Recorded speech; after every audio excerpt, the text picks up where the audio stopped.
तो चलिए आज का अपना टॉपिक शुरू करते हैं। हड़प्पा सभ्यता।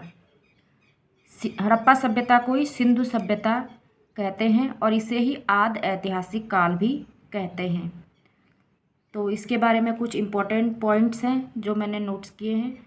यह सभ्यता सिंधु नदी के तट पर मिली थी, इसलिए इसे सिंधु सभ्यता कहते हैं। जो ये हड़प्पा सभ्यता थी ये कहाँ मिली थी? सिंधु सभ्यता इसलिए कहते हैं क्योंकि ये सिंधु नदी के तट पर मिली थी।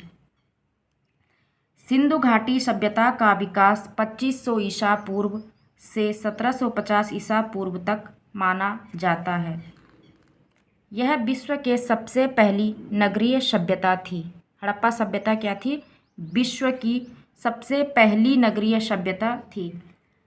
सर्वप्रथम चार्ल्स मैसन ने 1826 ईस्वी में इसकी जानकारी दी थी। हड़प्पा सभ्यता की जानकारी सर्वप्रथम किसने दी थी? चार्ल्स मैसन ने 1826 ईस्वी में इसकी जानकारी दी थी।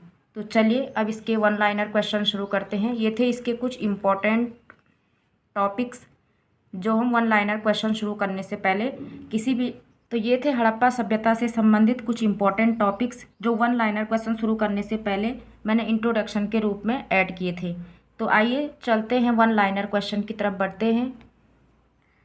तो इसमें पहला क्वेश्चन है, सिंधु सभ्यता की खोज सर्वप्रथम किसने की थी? 1921 में दयाराम साहनी ने। किसने की थी? दयाराम साहनी ने।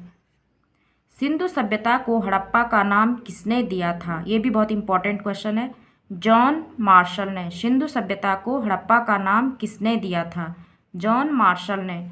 क्वेश्चन नंबर थर्ड है, मोहनजोदड़ो का शाब्दिक अर्थ क्या है? मोहनजोदड़ो का जो शाब्दिक अर्थ है वो क्या है? हड़प्पा सभ्यता की लिपि किस प्रकार की थी? भाव चित्रात्मक।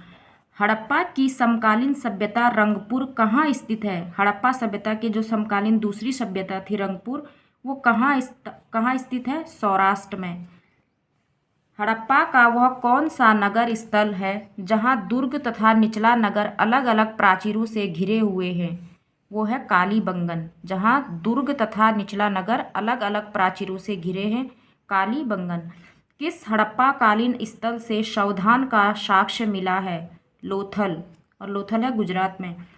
हड़प्पा काल के लोग नाप तौल के लिए किसका प्रयोग करते थे? जो हड़प्पा काल के लोग थे वो नाप तौल के लिए किसका प्रयोग करते थे? बटखरे और पैमाने का। किसका करते थे? बटखरे और पैमाने का। क्वेश्चन नंबर 10 है, कांस्य नर्तकी की मूर्ति कहाँ से प्राप्त हुई है? कांस्य नर्तकी की मूर्ति कहाँ से प्राप्त? इसका राइट आंसर है मोहनजोदड़ो से। जो कांस्य नर्तकी की मूर्ति मिली थी खुदाई के दौरान वो कहाँ से मिली थी? मोहनजोदड़ो से। क्वेश्चन नंबर 11, सिंधु सभ्यता के भवनों की विशेषता क्या थी? पक्की ईंटों से निर्मित। नेक्स्ट, एक उन्नत जल प्रबंधन व्यवस्था का साक्ष्य कहाँ से प्राप्त हुआ है? धौलावीरा से। क्वेश्चन नंबर 13, लेखन कला की उचित प्रणाली विकसित करने वाली सर्वप्रथम प्राचीन सभ्यता थी सुमेरिया। जो लेखन कला की उचित प्रणाली विकसित करने वाली सर्वप्रथम प्राचीन सभ्यता कौन सी थी? सुमेरिया। किस स्थल से मानव अस्थिपंजर के निकट एक बकरे का अस्थिपंजर प्राप्त हुआ है? मोहनजोदड़ो से। सिंधु सभ्यता के लोग लाजवर्द मणि का आयात किस स्थान से करते थे? कौन सी मणि? ये मणि भी इंपॉर्टेंट है। सिंधु सभ्यता के लोग लाजवर्द मणि का आयात किस स्थान से करते थे? बदख्शा एवं मेसोपोटामिया से। नेक्स्ट क्वेश्चन है, सिंधु सभ्यता का प्रमुख बंदरगाह कौन सा था? लोथल।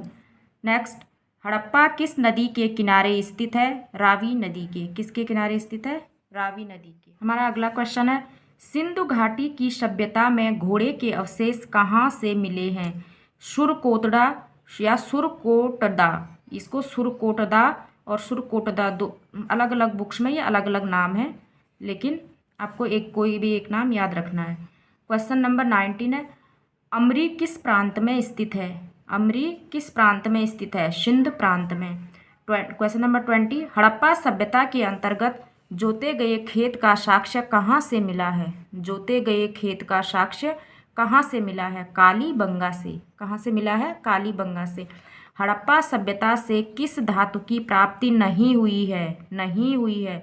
हड़प्पा सभ्यता से किस धातु की प्राप्ति नहीं हुई है? लोहे की। तो फ्रेंड्स, ये थे आज के 21 क्वेश्चन हड़प्पा सभ्यता से संबंधित, जो अलग अलग एग्ज़ाम में बार बार रिपीट हुए हैं। तो कल हम नेक्स्ट वीडियो के साथ नेक्स्ट टॉपिक पर डिस्कस करेंगे। तब तक के लिए थैंक यू, और अगर वीडियो पसंद आए तो उसे लाइक ज़रूर करना। Thank you so much.